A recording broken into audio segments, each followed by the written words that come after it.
If somebody asks you who are the best defenders in the NBA this season, you're probably going to say Victor Wembanyama. You're probably going to say Dyson Daniels, who's leading the NBA in steals. But a player that I think needs some more credit as an overall defender in his third year in the NBA was the 17th overall pick in the 2022 NBA draft, and that's Tari Eason. Eason has been on another world as a defender this season, and in my opinion, deserves some all defensive first team consideration so far. Eason played all 82 games as a rookie, and in my opinion, that year showcased that he was one of the better young defenders in the NBA. He was quick on the outside, but also strong in the inside. When a defender wanted to go right at him inside the post, he was there for an easy block. He was also phenomenal as a chase down blocker as well. No matter if you had a step or two on him, he was able to close that gap with ease, especially for somebody at his age. And one of my favorite plays from Tari Eason's rookie season was this play against Vima Kayuk, rips the ball right out of his hands, leads the 3-on-1. His teammates aren't able to finish it inside, but then he's able to finish it himself, and that is just the type of two-way play that we've seen from Tari Eason on another level this year. Unfortunately though, in year 2, his season was cut short. He only played 22 games. He had a major shin injury that cost him season-ending surgery, but also showed flashes of being an elite defender in year number 2. Now that Eason is fully healthy, it's his second year under Ime Udoka, who's such a great defensive-minded head coach.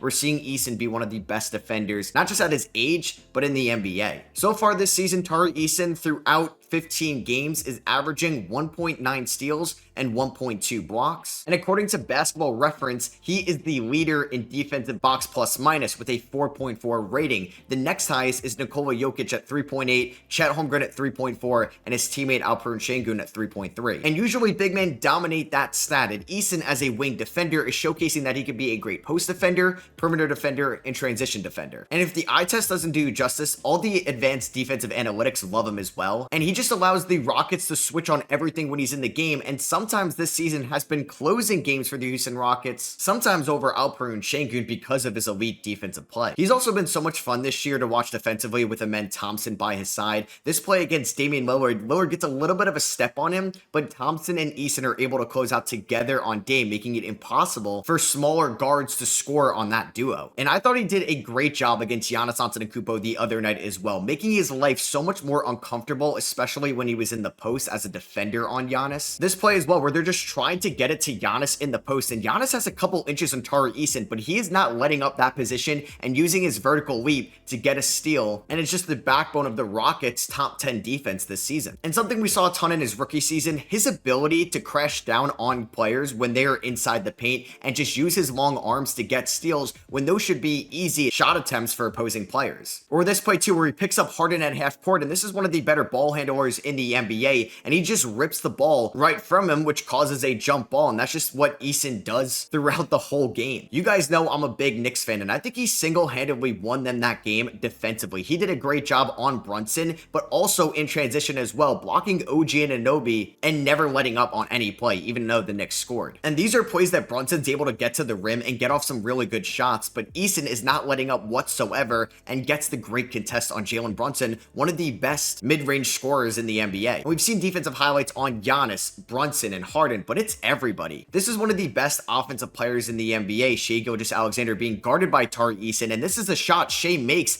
95% of the time, but Eason's able to use his athleticism and lateral quickness to contest Shai at the rim. Or how about Shai's teammate Jalen Williams? And usually this is a highlight play if he knocks it down, but Tari Eason stays with J-Dub every step of the way, and that is so tough out there. He's looking like an NFL cornerback going up against an elite receiver. And one of my favorite team plays this year from the Houston Rockets is this defensive play on Wemby, all swarming on him inside, and Eason is able to knock it out of Wemby's hands, and the Rockets are off and running. And I think Eason is realizing that he's not going to be a score-first guy in this league. He has been a positive offensive player for the Rockets this year, especially inside the paint. He's also shooting 34% on threes, but he's shooting 50% from the field. But he's able to give 110% on every defensive possession and having this identity in the league. This play against the Grizzlies really stood out to me, and you get a great aerial view of him guarding Jalen Wells really well. He's able to get inside and try to be a help defender for Amen Thompson, and then he uses his quickness to get a closeout block on Jalen Wells. This is not a play that most people can make. And he's such a smart defender as well, where Josh Giddey isn't a great shooter, but he can be a good playmaker when he's able to get his first step. But Eason forces Giddey to take the shot, and the percentages are on Eason's side, and he knows his scouting reports very well. And after the Rockets handed out big contracts to Alperen Şengün and Jalen Green, I just don't see a scenario where they can let Tari Eason walk, especially for what he's doing on the defensive side of the floor this season. And maybe he's going to end up getting a Herb Jones style contract or going that Herb Jones career trajectory. Either way, he needs to be part of the Rockets' future because they are so much better when he is on the floor, because he is 4.1 points per 100 possessions better when he is on the floor for the Houston Rockets. And like I said, one of the best defenders in the NBA for the third best defensive team in the NBA as a whole in terms of defensive rating. And it's not just Eason, it's Amen Thompson improving as a defender this year under Ime Udoka. Dylan Brooks has been one of the better perimeter defenders in the NBA once again. I think Alperen Şengün and Jalen Green are taking strides on that end of the floor as well. So I want to give credit to Ime Udoka and how quickly he has turned this Rockets team around, especially defensively, since he took over last season. But like I said, this year the Rockets are a top 5 defensive team. Right now they're about middle of the pack in the NBA, 15th in offensive rating, and that's with Jalen Green struggling as of late with his efficiency and Alperen Şengün struggling with his consistency this year. And when those guys put it together offensively, this team can be a real threat to the Oklahoma City Thunder, Dallas Mavericks, Golden State Warriors so far this season in the Western Conference. They're 10-5. They're the 4th seed right now in a competitive West. And I advise you, if you're watching a Rockets game, just maybe watch 1 or 2 defensive possessions solely looking at Tari Eason and see how he communicates, see how he's able to read the offense. And even if it looks like the offensive team has the Rockets beat by a step, he's able to close out and just showcase this defensive style I kind of saw a little bit in peak Kawhi Leonard defensively. He can anchor a top defensive team in this league as a wing, not as a big, but as a wing, which is very tough to do, that we're only seeing from guys like OG Anunoby at times and Herb Jones when he's healthy. And we saw flashes of Eason being a good 3-point shooter last year. If he could just get his 3-point shot from around 34% to 36% where we saw it last season, he's also a great rebounder, a great defensive rebounder as well, and he's able to use his vertical leap that I mentioned before to really just go up there and help out in the post, but also get defensive rebounds. And Eason could just do it all as a player in this league, and he's been one of my favorite players to watch this season. And I know Dyson Daniels deserves a lot of love for what he's doing in the steals department, and I made a whole video on him, but Tari Eason needs to be talked about more. And I'm unsure what this Rockets future is going to look like. They made a notable move in the offseason when they decided to give Brooklyn